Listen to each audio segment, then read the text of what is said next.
Hi again. Kenneth Latourette in A History of Christianity, page 292, in the chapter The Byzantine Continuation. He's dealing now with the iconoclastic controversy. The major dispute in the Greek or Byzantine wing of the Catholic Church about after the 7th century was not over the nature of Christ, but over the use of images in Christian worship. In this, the West also became involved, although it was not as badly divided as were the Greeks. The controversy broke out in 726 and raged, with intervals of comparative quiet, for over a century, until 843. It was concomitant with the recovery of the Byzantine Empire from the internal disorder from which the realm suffered near the beginning of the 8th century, and was the result of the religious policy of the Emperor Leo III, who brought a fresh access of strength to the waning Byzantine power. Objections by Christians to the use of images and pictures, icons as they are technically known, were by no means new. We have seen that pictures of Christian subjects, even of Christ himself, had been made long before the 6th century. Yet there had been opposition to them on the ground that they smacked of paganism. In the 6th century, before his consecration, a Syrian bishop denounced the veneration of the representations of Christ, the Virgin Mary, the apostles, and other saints. In that same century, moreover, a bishop of Massilia, that is Marseille today, was reprimanded by the Pope for ordering the destruction of the images in the churches in his diocese, for that pontiff, while agreeing that they should not be adored, held that they were a valuable means of instructing illiterate Christians in the faith. Yet icons became increasingly numerous. Christ, his mother, the apostles, saints, and scenes from the Old and New Testaments were pictured in mosaics and frescoes, bronze, and carvings in ivory. They were characteristic of churches and chapels and were in private homes. Why the Emperor Leo decided to open a campaign against them is not entirely clear and has been much debated. It is noted that he was not a Greek, but was from the East, and it has been suggested that, having been faced with the taunts of Muslims and Jews that Christians were idolaters, he wished to remove the ground for that charge and thus to facilitate winning the support of Muslims and Jews for the empire. It is also said that he hoped to reconcile the Montanists and other Christians who dissented from the Catholic Church.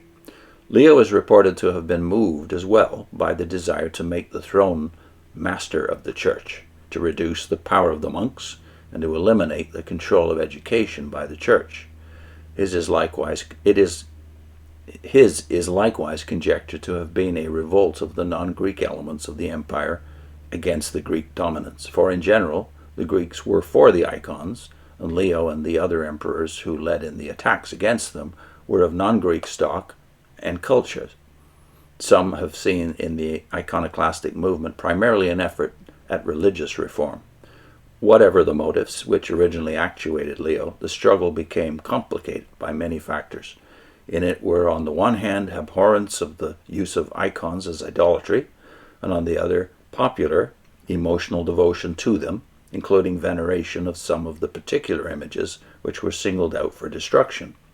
The contest was in part from the conviction of many churchmen, and especially of monks, that the Church should be independent of the state, at least in matters of faith and religious practice, and the equally determined purpose of emperors to assert their authority over the Church. Monks who had separated themselves from the world were particularly active in their opposition to the icon-forbidding emperors. The emperors may have wished to curb the monasteries because the latter drew so many men from the service of the state, and, tax-exempt, reduced the imperial revenues. The army often sided with the iconoclasts, apparently because it wished its head, the emperor, to be supreme and to be reverenced without the rivalry of veneration for the icons. Women were prominent in the defense of icons, perhaps because of emotionally religious temperaments. In general, as we have suggested, the Greek constituency in the Church was committed to the icons, and much of the attack on the icons came from non-Greek elements. Yet the iconoclasts tended to favor the revived study of the pre-Christian Greek literature, while the monks opposed it as tending towards paganism. Personal ambitions and rivalries were always present and at times were very strong. Partisan strife in Constantinople had long been rife. Until the reforms of the Emperor Heraclius in the first half of the 7th century, it had centered about the two major parties in the circus, the blues and the greens. It had entered into theological disputes. While the blues and the greens were now in the past, the party spirit was still strong. At one point, the putting away by an iconoclastic emperor of his wife and the marrying of another woman gave occasion for the charge of adultery by those who favored the icons, and also was used by them to insist that an emperor must be as obedient to the laws of the church as the lowliest commoner. Theological issues were raised. It is said that the controversy was a split with Hellenism, that those who favored the icons stood for the historical element in Christianity, and that those who opposed them were of the Origenist, that is, derived from Origen, the Platonic strain, who were critical of efforts to confine Christianity to history. The iconoclasts pled the prohibition of this second commandment to make the likeness of anything, and held that to do so draws down the spirit of man from the lofty worship of God to the low and material worship of the creature. They declared that the only admissible figure of the humanity of Christ is the bread and wine in the Holy Supper.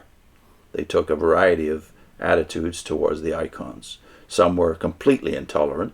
The more extreme among them condemned the popular veneration of the saints and of the Virgin. Others would compromise. To be sure, the iconoclasts did not forbid art. They encouraged the pictures of birds, musical instruments, clusters of fruit and flowers, hunting scenes, chariot races, and donors to the church, and substituted the emperor's head on the coins for Christ or the Virgin. Some of these motifs resembled, and many have been consciously drawn from, early Christian art, such as is still to be seen in the catacombs of Rome. The opponents of the iconoclasts held this art to be of the devil. They argued, too, that the iconoclasts were really Monophysites, denying the reality of the incarnation and of the humanity of Christ. For by refusing to depict the human form of Christ, they laid themselves open to the charge that they were affirming that he was God, but were denying that he had ever really become man.